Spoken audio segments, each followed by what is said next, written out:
This Torah class is brought to you by TorahAnytime.com. Okay, so tonight, we are working on, this is really the third class in this is the third class in the mini-series within Mashiach, and how do we know that it's in the end of days? How do we know that Mashiach is really close? These are all the same, even though they're different titles, but they're all focusing on more or less the same concept on how close we are to Mashiach. So we're continuing with that, and B'ezras Hashem, this one will close off that section in the Mashiach series. So we are learning tonight, Le'ofuah Shlema to Emily Segalit bat Lily Leah, and Ludmila bat Clara, and Yecheskel ben Tzila, and also we are inviting all women to join us at 1601 Quentin Road on Thursdays at 8 p.m. And please message me beforehand to make sure, or email me, whatever it is, beforehand to make sure the class is on. B'ezras Hashem, next week we do plan on being here. Okay, so now let us, the final countdown. That's this week's topic. Thank you everyone for all your help in this. Okay, so now the way that we're going to break this down into a few different categories. One of them is there's a Gemara in Sotah. Now again, let's just do a very, very, very brief recap on what we're dealing with over here and how we're explaining it. There's two Gemarot. There's two different sections in the Talmud, two different books, I guess, in the English and in the Talmud. One in Sotah and one in Sanhedrin. The one in Sotah is speaking about something known as Ikvisa de Mashiach, is known as the era, the time right before Mashiach comes. And then there's a Gemara in Sanhedrin which speaks about Dor Sheben David Ba, the generation of when Mashiach is coming. So the way that we explained it, again, this is my own interpretation of it. The way that we explained it is as follows: the way the Gemara in Sotah is referring to the before, like earlier on. The Gemara in the Sanhedrin is referring to right in the generation when Mashiach is coming. So it's very close to it. So we're continuing on that theme on to different topics that both the Gemara in Sotah and the Gemara in Sanhedrin both speak about. Now we're going to try to figure out which section are we. Are we in the era? Are we in the time right before Mashiach comes, or are we in the generation of which Mashiach is coming? So we're going to begin with the Gemara in Sotah. The Gemara in Sotah, page 49b, it says, Umalchut ta'afech leminut. The kingdom, the ruler, the government is going to turn into heresy. Heresy is, think of it as a disbelief in God, an atheistic culture. But it's not really just the people, it's the government that's referring to over here. Now, the sages go on and say, what is it referring to? Which government are we talking about? Are we talking about the Israeli government? Are we talking about the Gentile government? Are we talking about all the governments in the world?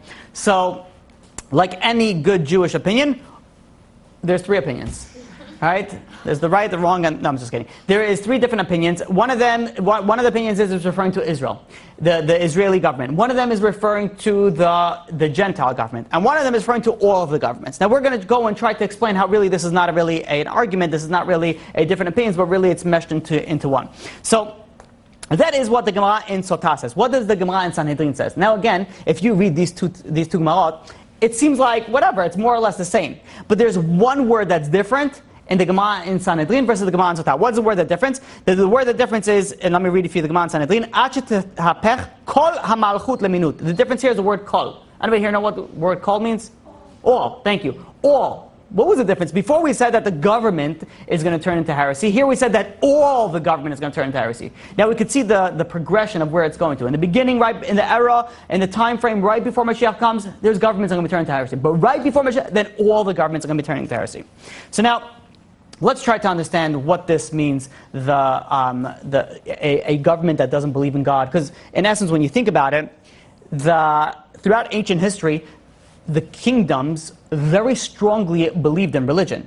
It was a foundation of what they waged many wars based on their religion. They gave many powers to their priests and to the high people of their whatever you call it, of the religion, of the church, whatever it is. There was a lot. It was a very, very strong emphasis. You could say that the government wanted to control the people through that way. Whatever interpretation you're going to give, it was very, very much devoted, especially even the times when the Gemara was written. This was a time where, like, what do you mean a society where there's not going to be any religion? It doesn't make any sense, because the government very strongly pushed religion. In fact, that was one of the reasons we're not going to get into how Christianity started, how Islam started, not really started, but more like spread.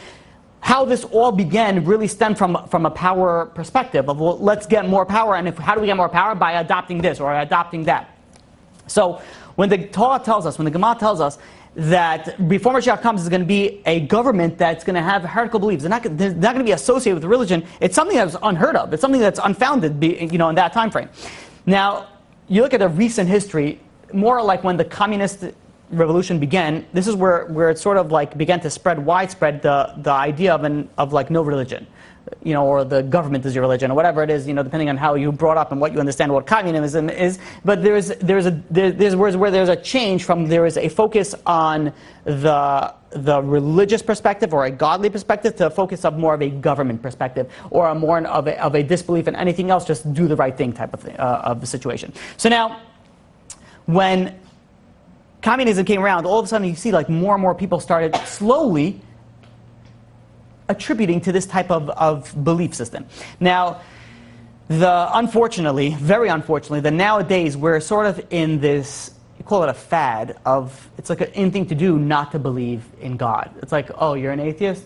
Oh, okay, cool. You're like, I mean, in my mind, and I think in anybody intelligent, I see mental deficiencies when that, and like, I know this is not the right thing to say and politically correct.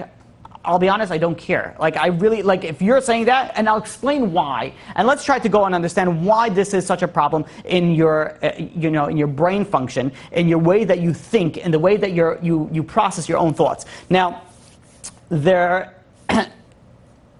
is something known as the dollar bill. And if anybody here has a dollar bill, you open up any dollar bill, it says very interesting things on the dollar bill. Now, it says, in God we trust. All right? There was a study done for college students, right? If anybody know who college students are, they're the futures of our generation, right? The next leaders, well, depending which college, obviously, of the generation. Now, there was a study done, 45% of the study of those college students, they wanted to remove "In God We Trust" from the dollar bill. In fact, there was an atheistic group that it brought it all the way up to the Supreme Court, that they wanted to remove "In God We Trust." They said, "What? We don't trust in God. Why does it have to be in our dollars, in our dollar bill?" Now, when I read this, and I'm like, why do you care? Like, and I didn't review this beforehand, but let's take out a dollar. Okay, so what I have here is a 5 is the first thing that comes into my... Okay, so we have over here, "In God We Trust." There is a building over here, and there is a man over here. What about if I don't believe in this man? Do you see me standing in line? This is not my... Put a keep on him. Why isn't there a cross on this man for other people? There's so many things you can say. This note is a legal tender for... Okay, well, that's a really good reason. There are so many things that we could go and start arguing on. Like, I don't want Lincoln on this. Like, it really offends me. I don't know. Yeah, whatever it is. You don't see anybody else going and saying, and in fact, "In God We Trust" is on the back. It's not even on the front. I don't know if it's on all the dollars. We're not going to go through it, but I think it's on the back of everything. It's all on the back, right? And then if you really want to go to the dollar bill, then you have what are those people that are crazy? I mean, the conspiracy theorists with the eye. Illuminati. Oh, there's an eye and a dollar. You don't see the conspiracy theorists going and saying, "We want this removed." Why do they control our money? The Jews, why do they control our money? Why do they control the reserve? Why? You don't see that. You see one group that goes, and they brought it up to a Supreme Court ruling. That's how much they went. So that's another class in itself. They went to a Supreme Court ruling saying, like, "We want this removed." Now, this is my question. If you don't believe in God, why do you care? Like, why do you care? If there are people in Kansas praying to their pigs, does it bother you? Does it affect you? It doesn't matter. You believe in nothing. They believe in something. Okay, it doesn't go against your religion that they're believing it. It doesn't go, you're an atheist, right? So it doesn't go against your religion that it says "In God We Trust." You don't have a religion. You're believing in nothing. So the question, I understand if, let's say, you're somebody who goes and, your religion is that you hate Washington. That's your religion. And there's Washington on the dollar bill. And you're going, "This goes against my religion." I understand. I mean, you're crazy, but I understand why you would want to go and have something removed on the dollar bill. But why does somebody who believes in nothing, that's what they They spread out, they believe in nothing. Why do they have to go and remove it? Why are they bothered so much about it? Now, what you really have to think about is those type of people, all you have to do is just move on. Who cares? You believe in nothing, just move on. It doesn't bother you, it doesn't affect you, it doesn't do anything to your religion, to your belief system. So the way that I like to spread this out is I like to put atheists in two groups. One of them is the quiet atheist, and one of them is the noisy atheist. So the quiet atheists, these are the followers. They'll believe blindly whatever science says, whatever somebody says, they'll be like, okay, fine, they'll go through it. Why, what, when, and where, there's reasons for all that, not today's class. Then you have the noisy atheists. These are the atheists that you try to make other atheists. You know, they try to convert into a religion that's not really a religion because they don't have any belief. But they try to convert into their own belief system. Now, the question that we have to understand is why? Why do you care? If you believe in nothing, why do you care that they believe in something? If you believe in nothing, then why does it bother you that other people are preaching about religion, regardless of their religion? And if you realize, if you ever dealt with atheists, or people who think they're atheists, it really bothers them. Be like, no, it doesn't. They get really fired up. Like, why? Why does it bother you? If I would go to a convention where people believe that pigs are the gods, I would go to the bathroom, because that's probably why I went there, and then leave. I would not start going and be like, oh, what are you doing over here? Even though this goes against my religion. That's idolatry. What are you doing? But again, maybe that's just me. I mean, maybe we should be doing that. We should go preaching and, you know, the one God, and that's really our purpose over here. But I wouldn't go to that, you know, to that extent. What are we focused on? We're focused on preaching on one God. You want to believe in whatever it is you believe. I can't change you. But why is it that you have evangelical Christians, right? They go and they try to go and convince. But there's a reason why. They think that they're doing the right thing. They think that if they get people to the Christian religion, they're going to be on a very high level. So it's not true. Justifying their actions because they feel that it is wrong. They're just. Because sometimes You're talking about atheists? Oh, very good. So okay, so we'll speak about that. Right. So you're on target. So my question is that why do you promote an idea of nothingness? Why? Why do you promote? Like, what does it matter to you? What do you care? It shouldn't matter at all.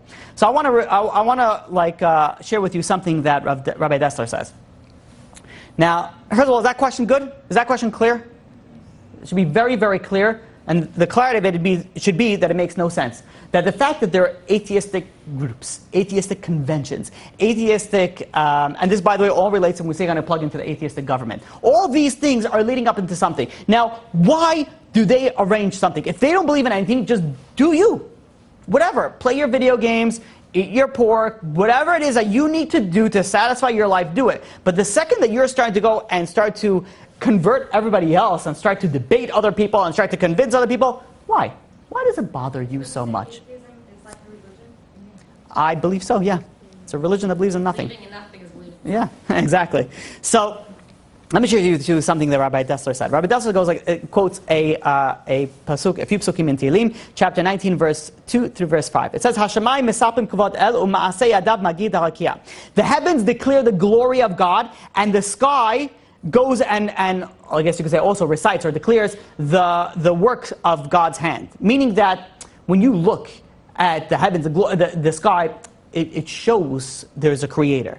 Now the next pasuk says, Yom liyom yabia omer v'layla layla chavedas. The day sort of speaks, and the night communicates a certain knowledge, again, that there is a God, there's a divine creator.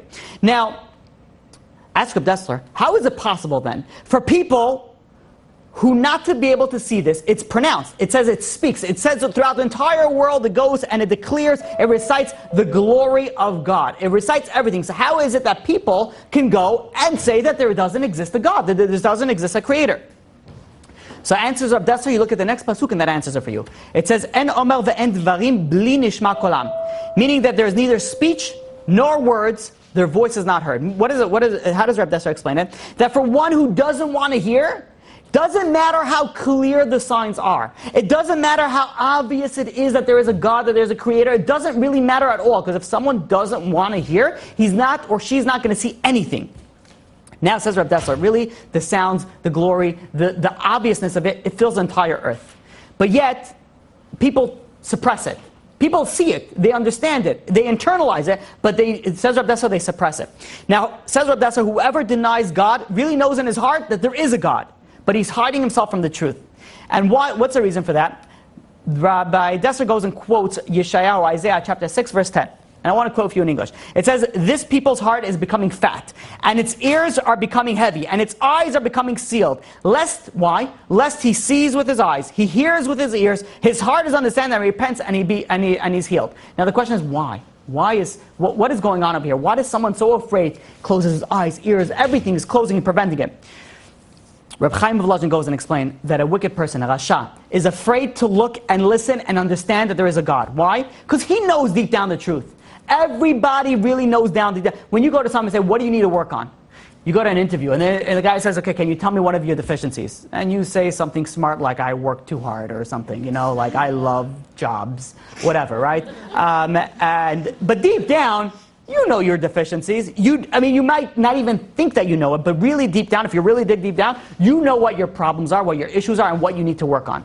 And by the way, this is what's relevant to these days of what you need to work on. But sometimes you have to really look deep down. You have to really be true to yourself and honest to yourself and think about, okay, what do I need to work on? What do I need to fix? What do I need to change in my day-to-day life? Now, even though, says Reb Chaim Volozhin, that a person knows about all this, but they're afraid. Because what happens when they open their eyes? If an atheist thinks of himself as an atheist, and then he looks and he hears and he understands that all of a sudden, wait, maybe there is a God, then he's going to be compelled to what? To do tshuva, to return. And that's something that he's determined to avoid at all costs. To change my life? No, I'm not interested in that.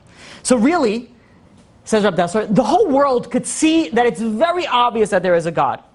But yet, there's a reason why they don't want it. So it doesn't matter the proofs, the signs, you could go for the debates from today until tomorrow. If you don't want to see something, you will never see it. And I can tell you from experience with dealing with people, with dealing with groups, that if someone is not interested, you could go right to their face. If God could go right to their face, and they will not believe it. It doesn't matter the strongest proof. Because really, you think about it in anything. It's not only about God. Think about it in science. If someone is convinced that the FBI, that's not science, but whatever, if the FBI is watching and listening, and they're going to wear the tinfoil hat, and you're going to tell them, no, the FBI is not watching. And they're going to go with, I don't know what those machines are called, those scanners, to check for bugs in your entire apartment. And they say this place there's nothing here. They're not going to believe you. It doesn't matter how much evidence, how much proof you're going to give to them. It's not going to go through their solar foil. That's it. It stays over here. It's going to deflect it. The solar foil is what's going to protect me and nothing else. Because that's what they're not looking for the truth. They're not looking. They believe in something and that's how they want to stay. And by the way, this also goes for some religions as well. No matter, I've spoken to people, say from, let's say, the Christian religion. And they're so adamant, even though that it's so obvious and so easily proven that it's a false religion, but they're so adamant, but I'm going to be close to Jesus, I want to be close. I'm like, it's very possible that you will be close to him in the next world. But I wouldn't recommend it. It's not a place that you would want to be. People are so adamant that no matter what you tell them and how you prove to them, they're not open to the truth. They're not open to the truth. I don't know if you could get to where we're saying on what's going on in this generation. That no matter what you tell somebody, if they're not interested, they're not changing. They could be stubborn. They could be into their own ways. This could be in relationships. This could be in businesses. This could be in partnerships. This could be in, parent to child, husband to wife, father. It could be in all different aspects of life. When people don't want to hear something, they're not going to hear it. There is a derogatory statement saying about a certain gender that they hear what they want to hear. Anybody here ever heard about this? No, you probably didn't because you didn't want to hear it. Selective hearing, right? But the answer is it's everybody. Everybody has selective hearing. And I'll give you the proof. We're going to give B'ezrat Hashem a class, right? We're 20 minutes in, whatever it is. We're going to give a class for about an hour. Everybody here is going to take a different aspect, or no aspect, unfortunately, I hope not, but something they'll take out of it. But what are you going to take away from this type of class, or any class for that matter? It depends on what you're open to hearing. If you're open to change, you'll be able to take in a lot more. If you're very selective, and I'll tell you what I mean by that. I have, whenever you speak about Mashiach, there is one religion that's very much likes to listen to these classes. And it's not the Jewish religion. Jewish people also like, there's another religion, right? They like to listen to these type of classes. And they'll go through everything, but they'll pick and choose of what they be like, yeah, Mashiach ben David, that's JC. And this, oh, did I just give away? Okay, they're going to go and they're going to pick and choose exactly what they want to hear. They're not going to hear everything. Why? Because it's selective. I want to hear what it says about it. I want to hear what the Old Testament says about it. But I'm going to be selective because it has to follow my beliefs. And that's how we are nowadays as well. We see the Torah, and the Torah tells you to do X, Y, and Z. But we want to be selective. What we call modern orthodoxy, open orthodoxy, reform, conservative. We want to be selective with what we hear. This concept is going to be more profound as we get closer to Mashiach. Now, says Rav Dessler, saw something so amazing. Says, this could even happen to a prophet. Even a prophet could go against God and deny that the gods exist. And what's the proof of that? He says Cain. Cain was a prophet. He spoke to God. Cain was known as the first murderer, right? It's not like something you want to take your trophy home with you. First murderer, yeah, that's me. I want that. Here's the rock that we use. It's not something that you want. But Cain is known as the first murderer. But not only that, says Rav Dessler, how did it work? How did the story progress? How did Cain go and come to the point that what was the point? Says Rav Dessler, he quotes a Targum Yerushalmi on Bereshit, on Genesis chapter 4, verse 8. He says that from a certain point, Cain went and said that there is no justice, there is no judge. There's no other world, and there's no reward for the righteous, nor punishment for the wicked. That's what Cain. Now, in case anybody's not familiar, there was Adam HaRishon that was created by God. And Chava, their son already denied the fact that there is a God. Now, Cain spoke to God. Cain did not have a grandfather or a grandmother. This was it was God, Adam, and how did it come to that point? How is it even possible? You think about it, how is that possible? So, Rav Dessler goes and explains like this. He goes and he explains the whole concept of Cain's offering. Cain gave a korban, a sacrifice. He gave a sacrifice, and he gave a sacrifice of fruit. And this was not accepted. Why wasn't it accepted? The sages tell us that it was not the best quality. Now, Cain was the first person to think about it. It wasn't Hevel who thought about giving the korban first. Cain was the first person to think about giving a korban. So Cain went and he brought a korban. Now he understood that an offering has to be on the highest quality. So why didn't he give the highest quality? If you think about it, okay, well, maybe he didn't have enough. No, he had the whole world. It was Cain and Hevel. There was plenty to give. So why isn't, as for Dessler, why didn't he give the best of the best? And the answer is because he had a certain meanness, a certain cruelty to his character trait. That he owned all the fruit in the world, but his character defect was so powerful that he could only bring second to the best. He couldn't bring it to the best. By the way, you have this nowadays as well. You have people that are extremely, extremely wealthy, but they could only give $18 for charity, if they could.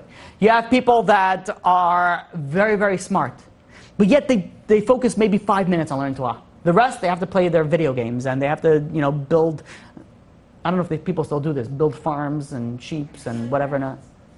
Is that what it's called? Minecraft is where they build stuff and then you share it with other people and then whatever it is. Okay, so I've never understood this, and as much as when people try to explain me this, it sounds more and more idiotic. The more I'm like, you should probably stop talking right now because you're not making you're not making yourself look good. It makes it's like, no, you don't understand. You build your own city.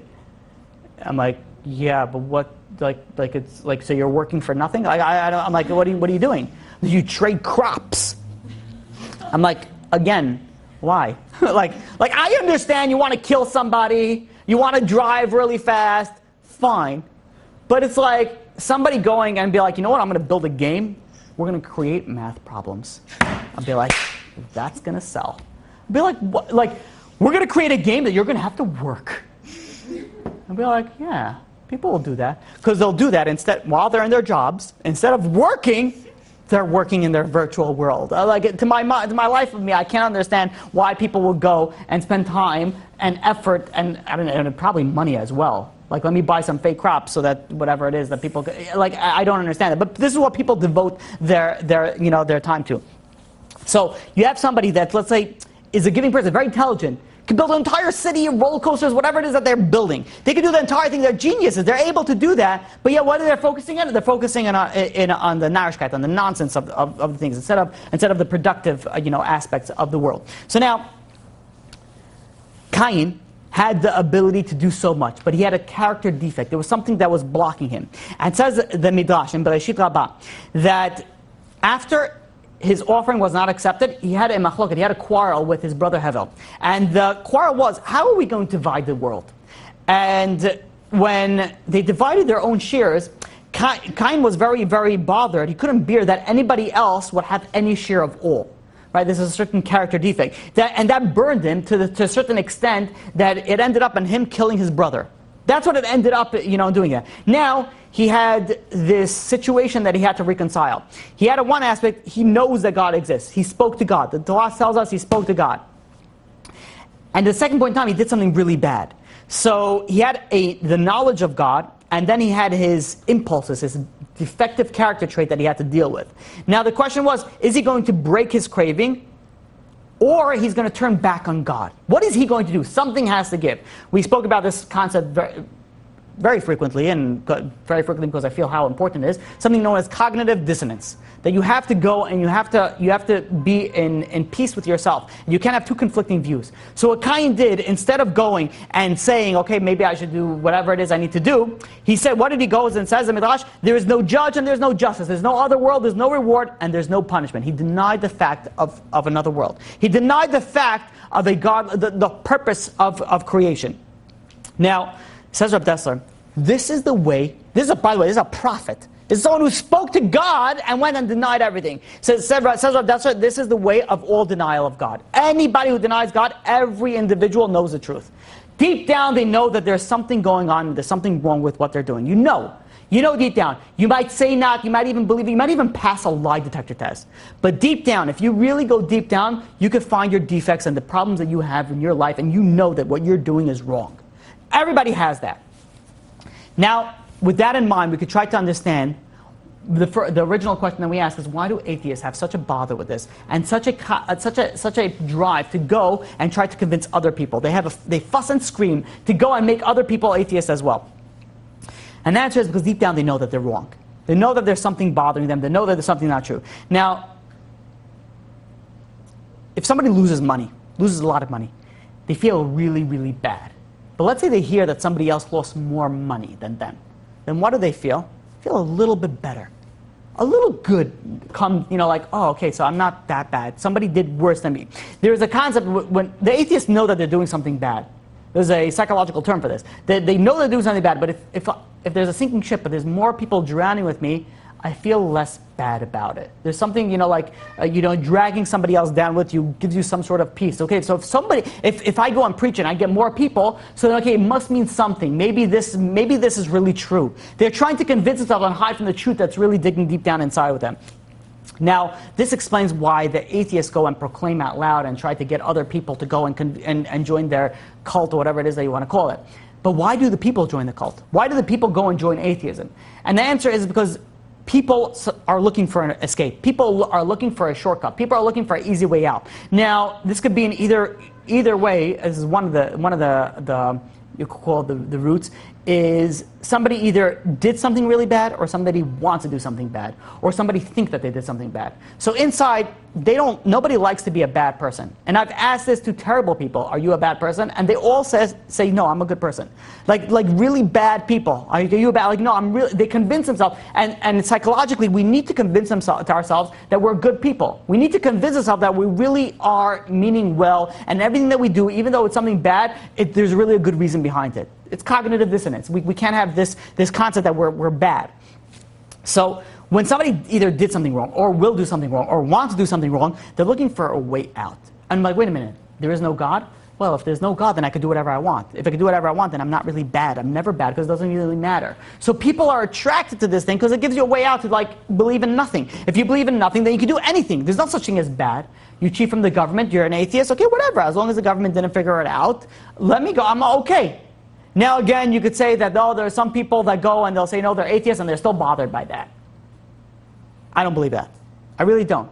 Because why does it make a difference to you? Like if you are able to go, and you think about this. Now I'm treading on a very dangerous line of things that I'm about to say. If an atheist goes and does something bad and no one catches him, did he do something bad? Now in essence, yes. Will he tell you yes? Yes. But did he really do something bad? Well, it depends. Why? Like, what's it going to make it? You think about this. Now, I don't want you to think about this emotionally. I want you to think about this intellectually. Let's give an example of stealing from somebody. There's an atheist. and he goes and he steals from somebody, and he takes away the money, and that person never finds out. Let's say that person is a billionaire, and he stole $100 from that person. Did this person do something wrong? Technically speaking, morally speaking, ethically speaking, yes, he did something wrong. But you go and you ask the atheist, did you do something wrong? Yeah, he'll say that. He'll say yes. What basis on what's wrong? Well, yeah, you could say that, yeah, they're defining what's wrong. Why wouldn't he do it? Because But the question is, will he get punished for that? And the answer is an atheist will say no. If an atheist will tell you, well, karma, well, let me share with you a secret. It's not an excuse that it's not a sham. Yeah, it's true. Karma is another way of atheists saying God. Universe is another way of an atheist saying God. Higher power is another way of atheists saying alien, whatever it is another way of atheists going and claiming that there's another stronger, higher force there. But you think about it for a second. If a cheetah goes and sees a lion eating a zebra, and the cheetah is a very fast animal. It runs, it sees a zebra, it takes a bite from the zebra, and it runs away. It stole from the lion. Is that a bad zebra? It's a bad zebra, unfortunately. Is that a bad cheetah? no. Would you put the cheetah in the corner? Are you gonna? No. Why not? Like, what did they do anything wrong? They don't So, have moral. oh, so you say, okay, so they don't have ethics and they don't have moral. They don't have. So that's another whole class in its entirety, which I spoke about moral relativity and why is morality all relative to everything. And two, was it bad and without punishment? Two different things. In Judaism, the religion is connected. Atheistic, perfect that you brought that up. Atheists split that up. There's something good and bad, and are you going to get punished for it? So atheists say, yeah, it's good or bad, but I'm not going to get punished for it. At the end of the day, that's all they care about, is they're going to get punished.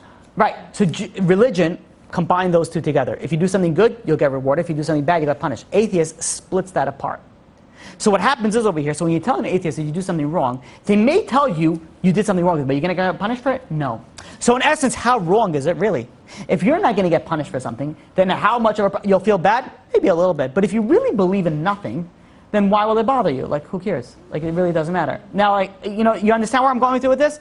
Now, I know I'm going to get like a slew of like arguments on this. Well, atheists can be really good people. Yeah, they could be. I'm not saying that they're not. One of the reasons is because I don't believe anybody's an atheist. So there's no such thing as an atheist. There's such a thing as an agnostic and dumb people. But those are the two categories I put them. But everybody else, you want to, whatever it is, you could say, like, there could be great people. Yes, there could be great, and there are great Muslims, and there are great Christians, and there are great everythings. There are great sects in the world. But let's speak about you for a second.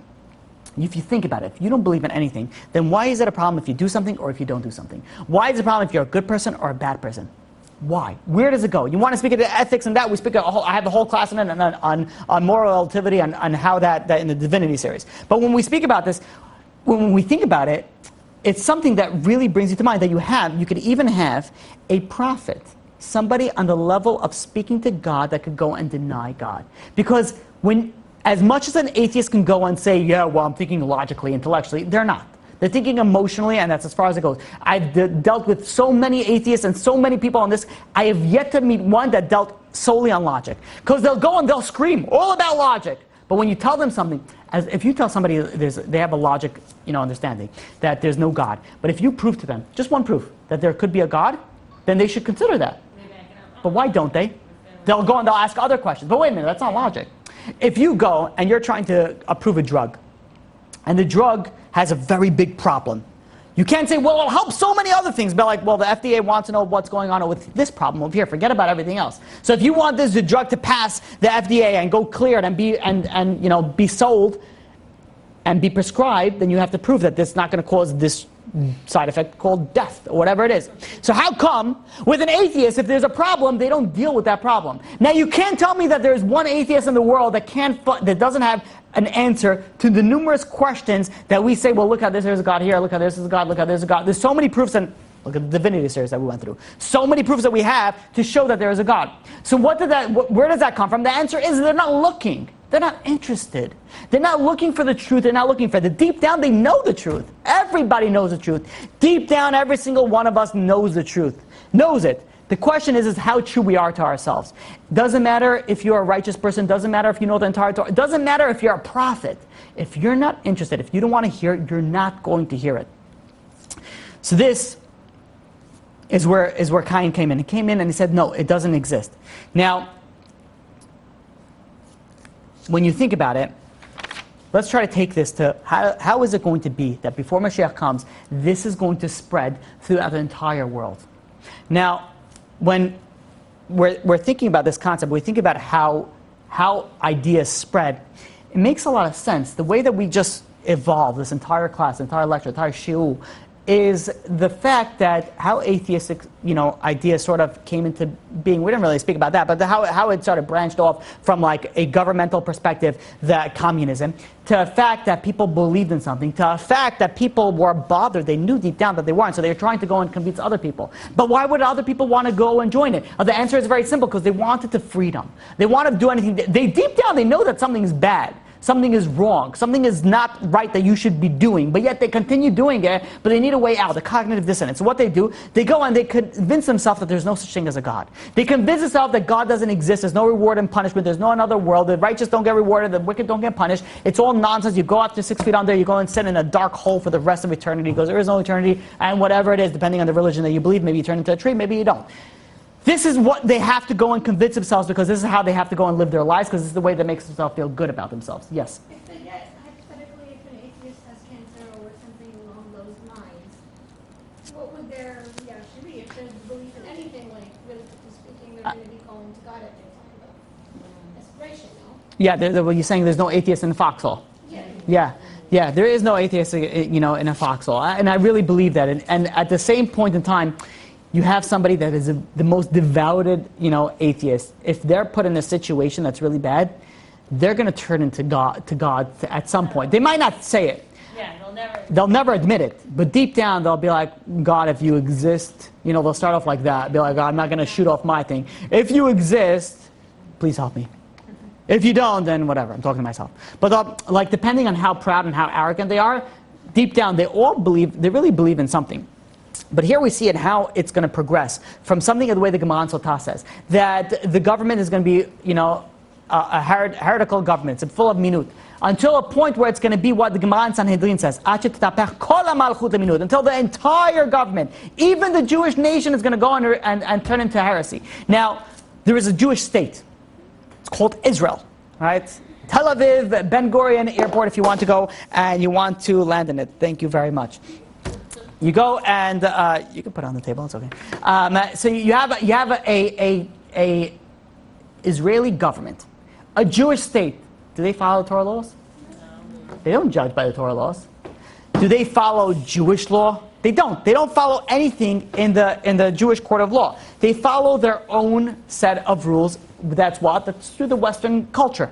Through the same atheistic culture that's brought in. Even if you think about it, there's a separation, even in America, right? It started off as more of a religion, and now it's a separation of church and state.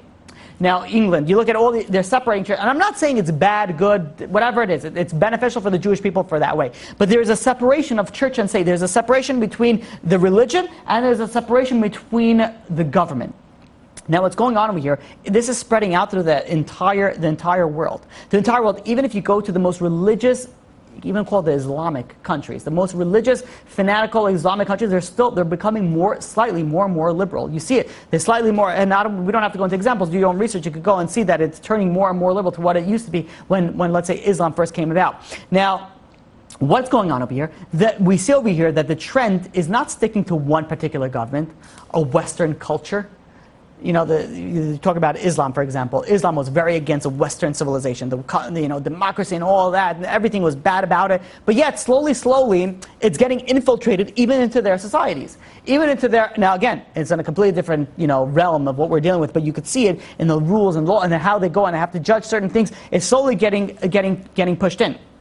So we started off with saying that the government's going to turn into minut, going to turn into heresy. But we said we have three options. What is it going to be? It's going to be Israel government. Is it going to be the Gentile government? Is it going to be the entire world? The answer is, you see, as time progresses, it's going to go over the entire world. Kol ha-malchut leminut. The entire world is going to turn into heresy. The entire world is going to go and remove itself from the fact that there is a God, and it's going to separate itself from the government. Now, let's try to understand why and how and the reasons behind it.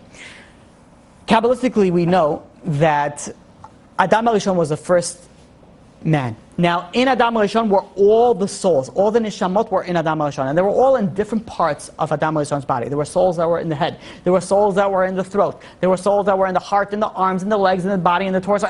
All different parts of the body represents different souls throughout the generations. Right? This is known as Shi'u Koma. Now, the first generation, that was the generation of Adam HaRishon's head. That was the generation of the head. Now, afterwards came the heart. And then you could go to the hands, to the arms, to the trunk, to the body. It goes, goes in order. Now, when you're dealing with the first generation was a generation that left Egypt, the Jewish people. The first generation that left Egypt, they were the masters of Torah learning. They were known, there was the Dor of De'ah. They lived in the desert for 40 years. What did they do the entire time? Use their heads. Focus on learning Torah. Focus on understanding Torah. The deeps and the secrets and everything that they had to do it. This was what they did day and night. They learned Torah. Who was the head of the head? It was Moshe Rabbeinu. He was the one who was the top. But at the same point in time, anybody who's a head, who has comes from the part of Adam HaRishon that's from the intellect, they have free will. So they can either be a leader in Torah, a leader, a Talmid Chacham, or they could be a scientist, a mathematician, a lawyer, a doctor. They could use their head for two different things. You have free will. What do you want to use your brains for? You want to use it for religion, you want to use it for Judaism, you want to use it for God, or you want to use it for your own personal gain and for the advancements of science and whatever it is. And I'm not saying either one is wrong, even though I am. But, they both have benefits to it. But what are you going to go, based on your free will, go and use it? Now, there's an interesting tradition that in every generation, anybody who's a head, who's a leader in Klal Yisrael, they come from a gilgul of the neshamot of the generation of the midbar, of the wilderness. This is where Rabbi Eliezer Parkov goes and brings us down in his book called Chizuk. The generation of the midbar, the desert, were known as a generation of the head. Go down a little bit lower. What about the heart? The heart. What was that generation? That was the generation of the Bet HaMikdash. We know that the Torah tells us, you have to serve God with all your heart. What does it mean, serve? What is avodah? Avodah shebalev. What does it mean, the service of God of the heart? This is referring to what? To tefillah, to prayer. Prayer is the avodah shebalev. Now you have people that come from the heart of Adam. These are people that are emotional people. These are people, you have a tzaddik, a righteous person that comes from the heart of Adam HaRishon. He is going to be very connected to tefillah, very connected to Tehillim, very connected to going and saying praises and praying to God. At the same point in time, there's free will. So they could do anything. They could be from the heart, so it's emotion, the power of emotions. So they could be a poet, they could be a musician, they could be a writer, they could be things that express the emotional aspect of a person. Who is the head of the heart? This is David. Very good, David HaMelech, composer of Tehillim, the composer of the prayers. So many prayers that we have. So you have over here, let's take it a step further. Let's say the neshamot of the hands, of the hands of Adam HaRishon. These are people that do physical things for God with the hands. Think about one example is Balei Tzedakah. Open your hand. You go and you give charity. That's the generation. That's the people that are associated with the souls that were connected to the hands of Adam HaRishon. The question that we need to ask is, where are we? Which part of Adam HaRishon is our generation? Says the Gemara on Sotah. This is where we circle back to close off, beginning to close off this three-part class that we gave. We said we're Ikvisa the Mashiach. We're the generation right before the Mashiach, but Ikvisa comes from the shalosh, from the root of Ekev. Ekev is the heel. We're known as the heel of Mashiach. The heel is the bottom of the foot. Not only is the bottom of the foot, it's the place of the body that feels the least, we could call it, or one of the least places. Think about it this way. Let's say you go and you poke somebody. You poke somebody in the head, they're going to feel it. You poke somebody in the eye, forget about it. They really feel it. Very sensitive, a lot of nerves. You poke somebody in the tongue, a lot of nerves. What about if you poke that same thing in the arm? They'll feel it, but not as much. What about as you go lower? It's very interesting. And I'm not saying, but when you poke somebody at the heel, there's like dead skin. It's something that you don't feel it. And in fact, diabetics, anybody who knows somebody who's suffering from diabetes, they have to be very careful for the circulation, because it doesn't go to the bottom of the feet, and they could suffer from ulcers to the bottom of the feet. They could suffer from discoloration, from the fact that there's a lot of problems that happen to the diabetic's feet. Anybody who's a diabetic should get your feet checked, for whoever's listening. So, but no one should know from these things. Thank you. Okay, so now when you're going and we're realizing, if we're from the heel of the foot, that's the bottom of the bottom, and that's really where we are. This is the generation right before Mashiach comes. Ikvasa the Mashiach, says the Gemara Sotah. The heel is where we are of Adam HaRishon. What's the heel? The heel is full. If your body is out in the sun, in the highest peak where the sun is shining, and let's say I don't know how to say this nicely, you're not wearing much. In our generation, that's very common. What part of the body is always going to be in the shade? Is your heel. You're sitting, you're laying. You're standing, you're sitting. You realize that your heel is always touching the ground. Your heel is always going to be in the part of darkness. And that's the generation that we are today. We're a generation of darkness. We're a generation that we're not sensitive. You poke somebody in the gum and the eyes, oh, you feel it. But you poke somebody, we're not so sensitive. We're a generation that we're full of darkness. We're full of insensitivity. We don't see the obvious. We don't see it. What's going to happen when you don't see the obvious? We don't want to see the obvious. You don't want to hear the obvious. Atheism is going to proliferate. It's going to be going, and this is going to expound. This is what we have, and unfortunately in our generation, you have many Jews that are falling off the path. Why are they falling off the path and coming on the path? The problem is because we're in a generation of darkness. We're in a generation of the heel of Mashiach. This is why the Gemara in Sanhedrin, there are sages that says, the Gemara in Sanhedrin, page 98, that went and said that the Mashiach should come, but I don't want to be part of that generation. Why not, says the Maharal? He says because maybe they're going to, what was the reason they were afraid? Why didn't they want to be in part of the generation when Mashiach comes? Because it's going to be a period of darkness. And maybe they're going to come to doubt Hashgacha Prati, divine providence. Maybe they're going to come to, there's going to be so much problems that's going to happen right before Mashiach comes. There's going to be so many issues as we look at our generation. That is going, people are going to go and say, okay, well maybe we could start, is there a God? Is there a God, really? Maybe. Why was there a Holocaust? Why? There's so many questions that come in because we're a period of darkness, we're a period of insensitivity. We cannot feel, we cannot see, and we cannot hear. Is it because we really can't, or is it because we don't want to? Is it because we're not looking, because we're not interested in Him? Now, when you look at a leader, we're speaking about Moshe, we're speaking about David. When you look at a leader, look at David HaMelech. David HaMelech, he was never interested, at looking at the approval ratings. Like, okay, what should I say? They didn't have a team of like, okay, what should I say that the Jewish people should go and elect me as a king? It didn't work that way. There was no political correctness. Whatever said had to be said, was said. Whatever done had to be done. Never was a popularity contest, was never tried to, this is the way that we have to look for our leaders. Our leaders have to be the people that tell us what we need to do and what we need to fix. I have many people that come to me for different types of advice. And one thing that I try very hard is, usually happens naturally, but sometimes I have to actually try to tell people straight up what their issue is and what they need to do. And it's very interesting. Some people never come back to me. Again, not a problem. Maybe they fix it. Somebody, maybe they fix themselves. Some people, like I tell them, you're the problem. I tell them, no, you're the problem. They come to me and they'll say, like, let's say a dating issue. I'll be like, I listen to the entire thing and be like, you're the issue. It's not the other person. You have to fix yourself. What are you going to do? Do the X, Y, and Z, whatever it is that you need to do. But some people will hear that and be like, I want somebody else who validates me. And be like, you know what? Well, go find somebody who could put a quarter and validate you. Like, I don't know what to tell you. That's me dealing on one. But to tell people at large, the leaders of the generation, that you're talking about the Gdolei Adol, and you look about it, that the real leaders of the generation, they don't care about political correctness. They don't care about, I'm going to hurt your feeling. No. You go to any stories about the big Gdolei Adol. If somebody was doing something wrong, and the leaders realized that they told them. So the question is, when people go and you choose for yourself a rabbi, who are you going to choose for yourself? Are you going to choose for yourself a rabbi, a leader, somebody a mentor even, to tell you, you're so great, you're so amazing, you're doing perfect. That's great, and the now generation, you need that. You need to boost the self-esteem. But if that's all that person, that leader is giving you, that mentor is giving you, find somebody else, because how will you ever change? How will you ever grow? How will you ever become a better person if you think that you're perfect? And if somebody tells you that you're perfect? The only person's job to tell you that you're perfect is your spouse. Everybody else should be telling you the issues. Even your children tell you the issues. Even the children. The younger they are, the more honest they are.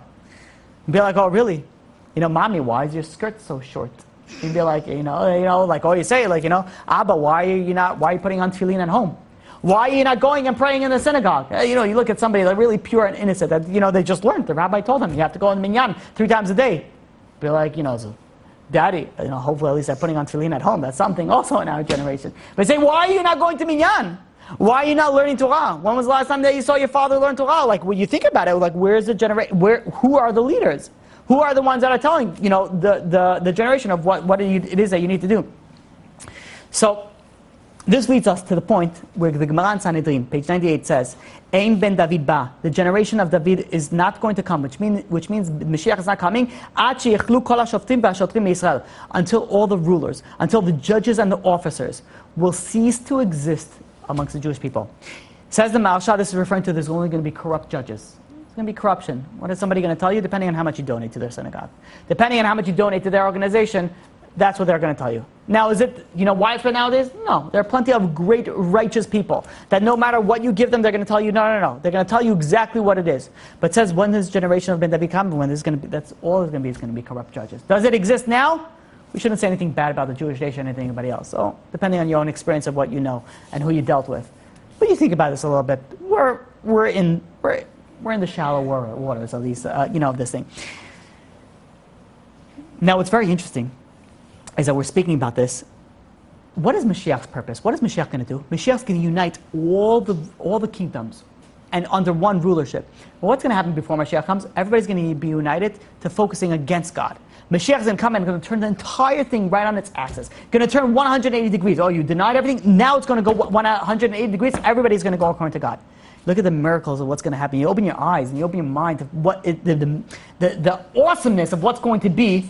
It's like, I think a word that we termed fantastical. It's going to be fantastical.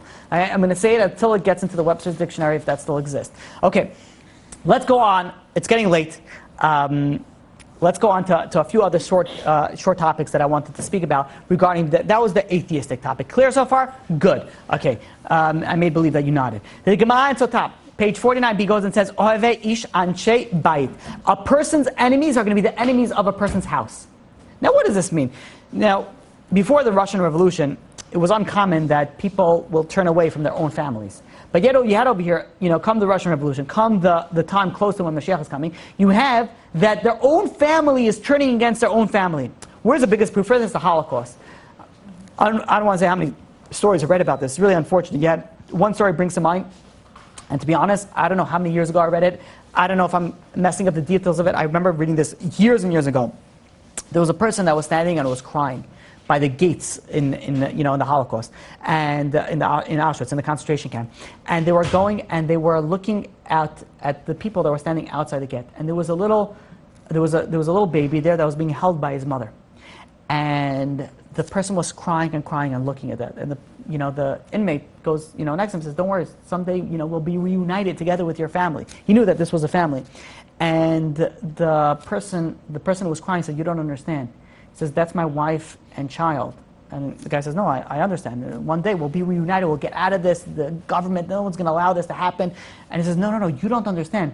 She's the one who sold me to the Nazis."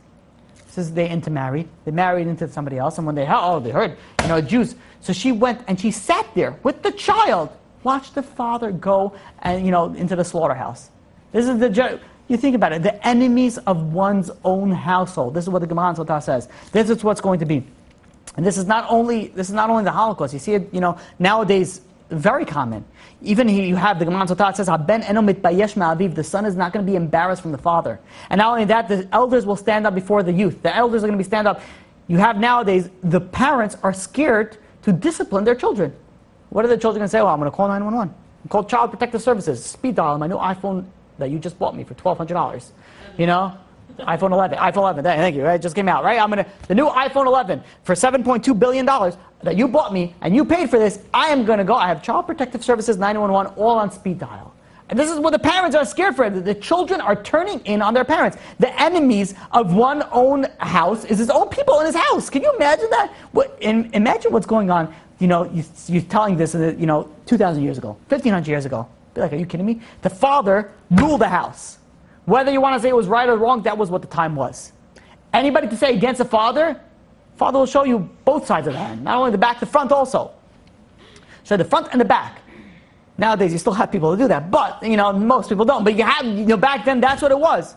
And what you're going to go tell the government. The government's going to say, "Good, you deserved it, and here's another one," right? And this is what. And nowadays, father is just going like this. Be like, he's like, "Whoa, what you doing?" It's like you have in the Western, they had the holsters. Thank you. Where they go and they do a duel, right? So it's how quick you could take it out. So now people will be like, father just screams, the kid slowly takes out the phone. I'm going to record this on one of the social medias. They'll be like, we're going to live stream it. We'll see what you do to me. How you abuse me. Live streaming with his new iPhone 12. This is for the future people. So you go and you say, this is the generation. The parents are going to be turned in by their children. But that's going to be in the generation, what's going to be the time right before Mashiach comes. Says the Gemara on Sanhedrin, page 97a. It says that when is En Ben David Ba, the generation that the Mashiach is not going to come until what? Until the informers are going to proliferate.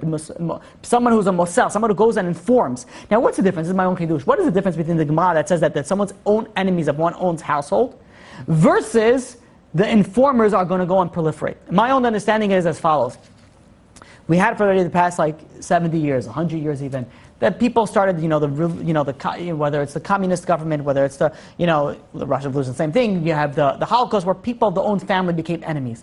But what's going to happen when it's going to be more? It's going to become more proliferated. It's going to become more well known. It can be more, what's the word I'm looking for? More common. It's going to be more common, more widespread. Thank you. It's going to be more widespread. That's when Mashiach comes. When the informers are going to be and become more widespread.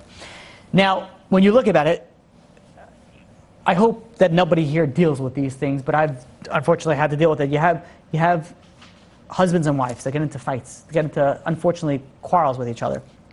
Now, back then, so you had quarrels. If you were smart, intelligent, you went over to a rabbi or a therapist and went and figured it out. But nowadays, how disturbing it gets is that you have the wife goes, and I'll tell you a personal story that I know. The wife goes and she beat herself up. She punched herself, and I don't want to give anybody ideas here, but she really beat herself up, called 911, said my husband beat me up, and the husband went to jail. And I spoke to the husband, and I know, and again, he got out, whatever it was but this is a generation what we're dealing with. The informers are going to go, and if you think you're in a bad marriage, all right, this should at least calm your nerves a little bit about it. My husband doesn't do the dishes. At least he's not beating himself up and saying that it's you beat him. We think about it, what's going on over here. It's unfortunately so common. Are you going to tell me what is going to be? Is it an uncommon scene or uncommon scene? How many, you have day to day, you have people, the Child Protective Services, sometimes it's a real reason that they need to be, but sometimes it's a reason that the children are just manipulating the system. You have the spouses turning guns against each other and selling their spouse to the government, selling their spouse to go for no reason whatsoever. So this is the difference with the Gemara, in my opinion, between the Gemara and Sotah, which is the era, the generation right before Mashiach comes, to the generation of when Mashiach is going to come. The Gemara and Sotah is saying that this is going to be an occurrence, where there's going to be enemies of people of the household. But the Gemara Sanhedrin says it's going to be increased, it's going to proliferate, it's going to become widespread. Now our question is to you, where are we? You'll decide that. Says the Gemara in Bachot, page 10a, that the Yeshaya Navi goes to King Chizkiah, and he was ill. King Chizkiah was ill, and he was on his deathbed. And you know what the prophet told him? He says, you're going to die. But you're not only going to die in this world, you're going to die in the next world as well. You're going to die. Why? Because you didn't get married and you didn't go and procreate. You didn't do the mitzvah procreate. So what did King Chizkiah do? He went and he started praying. He went and he started changing. He says, what bigger proof, what bigger sign? Imagine a prophet comes over to you, not to you, to somebody else, and says, you're going to die, a real prophet. And that's it. This world and the next world. Be like, well, if that's what happens, then I'm done. If God says that I'm done, then I'm done. I could change something? What did King Chizkiah say? Chizkiah said, no. He says, it was taught to me by my father's father that even if you have a sharp sword on your neck and it's imminent death, you should still go and they're still relying on God. They're still going and you can still pray to God. Because a person should never give up hope. You should never give up hope. And this is what the Gemara tells us. That when is Mashiach going to come? Mashiach is going to come when the generation gives up hope. When the generation goes and says that there's no more hope. The generation says Mashiach is not going to come. It's done.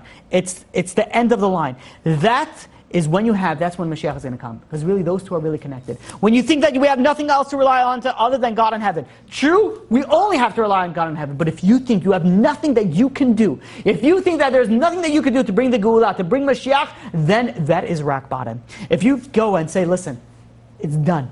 What could I do already? I'm at the end of the rope. There's nothing that this generation is so far done, it's nothing to talk about. That is the bottom of the bottom. That is the bottom of the bottom. What we really should do is we should really realize that there's never such a thing that there's no hope. There's always something that you can do. There's always prayer, there's always Masim Tovim, there's always Torah, there's always Tshuva, there's always something that you can do. And this is what we're dealing with coming Rosh Hashanah. We're coming Rosh Hashanah, you think, okay, listen, I had a bad year. Maybe I wasn't as good person as I should have. Maybe I didn't do as much as I could. If you give up hope and you're saying, okay, listen, you're done. Don't give up hope. There's always hope. As long as you're alive, as long as you're breathing. I have people that speak to me and that say it's no point. I can never get out of the sins that I've done. And I respond to them, if you're breathing, then there's hope. If there's no hope, then God wouldn't leave you over here. There's a reason that there's a hope. You're still standing. We're still in this generation. We're still standing. We have an ability to go and do something. The question is, are you going to go and stand up and do something? Or are you going to throw the towel and say, that's it, I'm done. I give up hope. Do we have 2 minutes? Yeah, I'm not going to look at anybody. I'm just going to go on.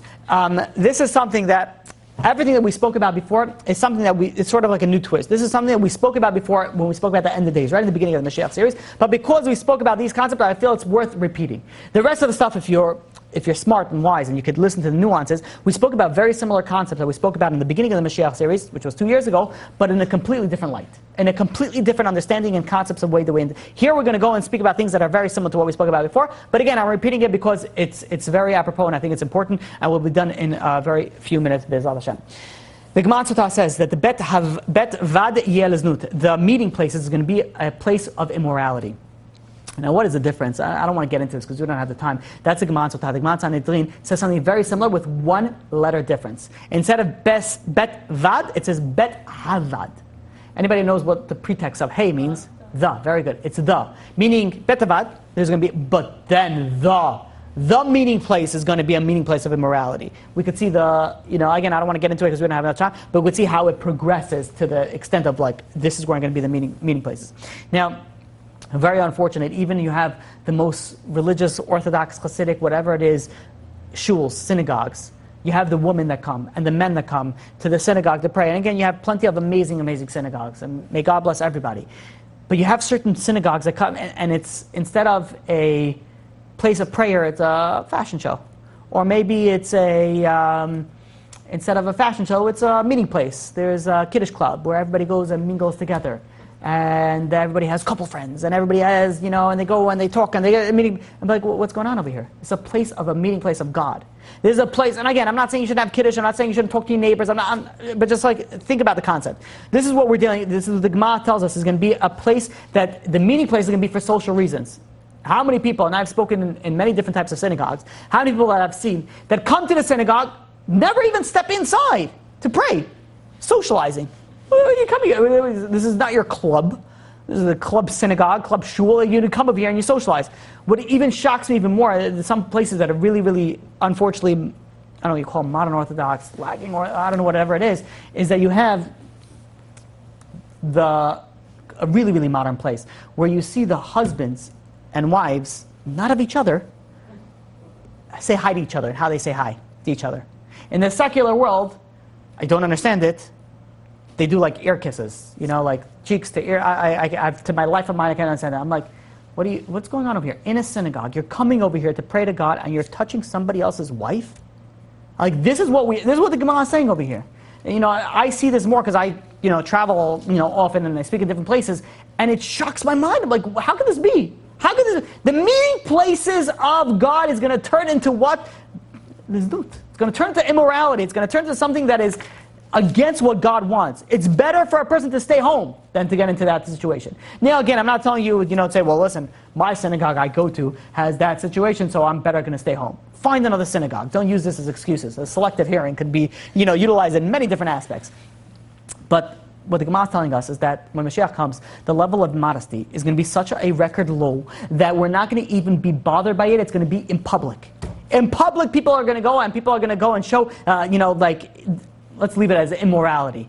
Whether it's the way that they dress, whether it's the way that they talk, whether it's the way that they interact between one another, it's going to be so open that it's going to be normal. It's going to be normal. Bet havad yeleznut. This is going to be the meeting place is going to be meeting place of harlotry, a meeting place of immorality. And if you don't think that that's happening nowadays, then all I could say is God bless you and stick to your community, because that's amazing. Okay, but it's so scary. Like that, not covering, and it's like. You want to say only modern Orthodox? I've spoken in Hasidic places. That's a problem as well. Everywhere It really is everywhere. A normal thing. Like it's like a It is. It's a very, very unfortunate, situation. It's very, very unfortunate. When you have people that come to, you should go really pray in a shul that is very particular about that, and also very particular about talking in davening. I'm not going to, it's a different class, we don't have the time to even start speaking about talking in davening. Talking during the prayers. You have, I've been to synagogues, I went to a synagogue, I don't know if I said this story, I went to a synagogue once, and when I went there, it was a problem, or I had to go through all the leniencies that I was able to actually daven there. That's sort of the mechitza wise. And somebody who prays there very often told me that he was praying, he was the chazan, and he was praying, and the mechitza, so there was a men's section and then there was a women's section. And if you see my hand, there was a men's section and then there was a women's section. That much difference, right? And he said that he turned around one time while he was the chazan, and he sees there was an old man, very cute old man, was sitting right next to the women's section, and his wife was sitting right in the other side of the room, and they were holding hands as they were praying. Now you think about oh, that's so sweet. I'd be like, yes, that's very nice, and I hope they love each other until 120, but this is a place of prayer, right? You're not walking on a stroll on the beach, right? This is a place of prayer, and there's a time and place for everything. There's a time and place to do it. And when, I've seen the synagogue. People have these those fake, such type of things, those fake flowers and fake trees. For the wedding, for the mixed dancing weddings. Yeah. They have the mechitza, they have the tree, yeah. Because usually, how do you have, you know what I'm talking about, it's your community. So, I point you out, but yeah. But you know what I'm talking about, right? Usually, when you have the perverts of a regular religious wedding, so they have to go into the women's section, no, I'm just looking for my wife. They're you're not married. I know.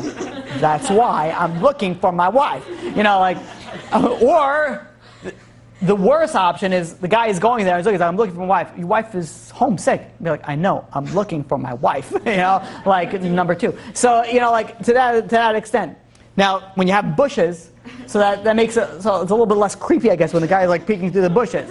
But now I've been to weddings where the bushes, they're just 5 feet apart.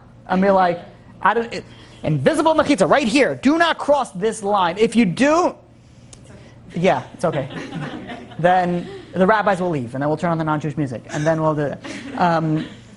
Or we'll turn on the Jewish music, and the rabbis will leave. Either way, it works, unfortunately. But you think about it. This is what we're dealing with. This is the generation, unfortunately, that we're dealing with. This is the generation that you have people. It's not like they don't know. They know that they shouldn't be mixed dancing. They know that it shouldn't be, mingling into it. But why? What's going on over here? What's going on over here? And that enters, really circling back to the first thing. You hear what you want to hear, and you see what you want to see, and you do what you want to do. And how are you going to go and I'm not really doing anything bad, and you go and you can excuse yourself and do this cognitive dissonance from today until tomorrow. Whatever it is that you're going to go and convince yourself, just know something. Be true to yourself. I want to finish off with one final point. This is something that we spoke about in length in a previous class. Pnei adok, pnei kelev. The generation is going to be like the dogs. What is the generation of the dogs? I want to bring a few points just because we're on the topic. One of the things with dogs are not embarrassed. Now, animals in general are not embarrassed, but dogs, there's no shame in dogs. Anybody who has a dog can attest to this, and even more so, there is some shame, let's say, in cats. Dogs, no shame. And, they do everything, everywhere, every time, anything. Anything. What? When two dogs meet, when a dog meets a teddy bear, when a dog meets a leg, it doesn't matter. They do whatever it is that they want to do whenever it is that there's no embarrassment. What is a generation is going to be like generation of the dog? Because that's going to be in the end of the days. People are not going to be embarrassed anymore. There's not going to be any sense of shame. At a certain point in time, women, even that were not religious, not Jewish, call them atheistic, they had a sort of sense of pride in their body. Nowadays, whoever wants to see can come and see. And if they give them a whistle, boost my self-esteem because I'm terrible as it is, And that there's absolutely no sense of shame. You have leaders of the generation that use the most foul language. Back then, if there was a president, a leader, a king, it would be embarrassed. Somebody heard me say something like that. Nowadays, you have presidents of large corporations. You have people of stature that go and they use there's no shame anymore. There's no embarrassment. That's just like the generation. This is the dogs. The dogs, unfortunately, are shameless. The other interpretation is that dogs are followers. As much as they think that they're leading, they're always following. We're a generation of followers. Once there's something in fad, in style, everybody does it. As silly as it is, So you could go anywhere from fidget spinners to something called mood rings to something called Uggs to something, whatever it is, it's a fad. Yes, it's comfortable. Yes, it's enjoyable. Yes, it relieves my anxiety. May God bless you all. But when we realize when we do certain things, not so much for style, but it's more like a fad, and it's a name. And it's a concept that we go when we're unfortunate, we're a generation of followers. When you're going and you're standing up for yourself and you're starting to think, that when you know when you're going against the wave, against the stream, that's when you know that you're growing. That's when you know when everybody else, all your friends are doing X, Y, and Z, assuming that you have bad friends. If you have good friends, then go with the flow. But assuming if you have bad friends, everyone's doing, and you're going and saying, you know what? No, I'm not going to do this. Why do I have to go and watch this TV show because everybody else is talking about it at work? Is it really going to make a difference if you don't know about it? Is it really going to make a difference, like if you're not able to be part of the conversation? It doesn't. So stop being part of a fad, stop being a follower like a dog, and start being a leader. Start deciding your own destiny. People go and they say, you know why I can't be religious? You know why I can't keep Shabbat? My family. My friends. Whatever it is, there's so many different things. Stop being a pushover. Stop being a follower. Start leading. You want something, if something is right, do it. Stand up for what's right and do what you got to do. Because I guarantee you, when you do that, you're going to feel so good about yourself. You're going to feel so accomplished that all this, falling into the self-esteem issues and falling into the problems and the issues and the psychological, emotional, intellectual, all these problems, if you just stand for yourself, you do what you think is right, then you're going to be able to go and fight against everything. Everything, because you have the power to go and fight against it. Let's finish off with one final thing. The Chavetz Chaim goes and says that when the time before Mashiach, why is it going to be the generation of the dog? If a dog gets hit by a stick, it's going to be angry at the stick. If a dog goes and gets hit by something that's inanimate, it's going to bother by the inanimacy of the object. It's not going to realize that the owner hit it, that somebody else hit it. In our generation, unfortunately, you have good things, fortunate good things happen to people, and bad things happen to people. But what happens when bad things happen to you? Do you think, okay, wait, maybe God is doing something for this? Maybe there's a reason. Yes, it's all for the best. Everything is for the best. Everything is amazing. But when you stop for a second, you think, why is God doing this? We're in a generation that if something bad happens, we don't attribute it to God. Who do we fight? We fight the stick that hit us. So if somebody goes and fires you from your job, or you're not happy, whatever it is, and who do we get upset? Our neighbor, the person that ratted us out, the person that did this, the person that did that. When someone goes and cut you off, you're scared, you're upset at that. Someone stole a deal from you, you're upset at that person. We're upset of everybody else except for thinking for the final reason. Why? Because we hear what we want to hear, we see what we want to see, and we do what we want to do. If you stop for a second and you think, okay, wait, maybe God is showing me a sign.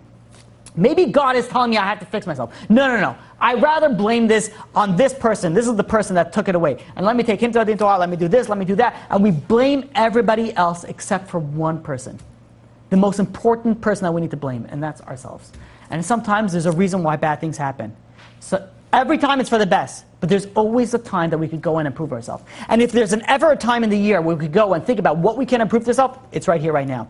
Now, the way that it works is by the time that you walk downstairs, most of this class, you're probably going to be like, okay, whatever, it was nice and entertaining, maybe it was, maybe it wasn't, I don't know, I hope it was.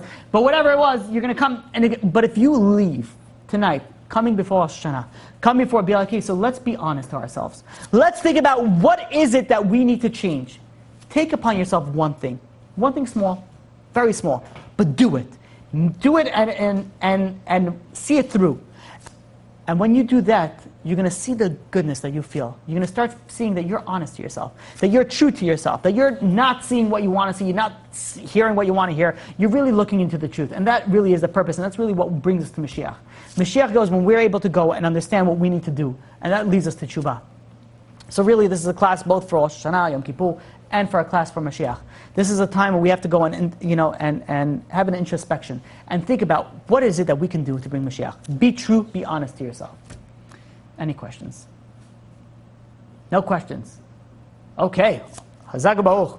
You've just experienced another Torah class brought to you by TorahAnytime.com.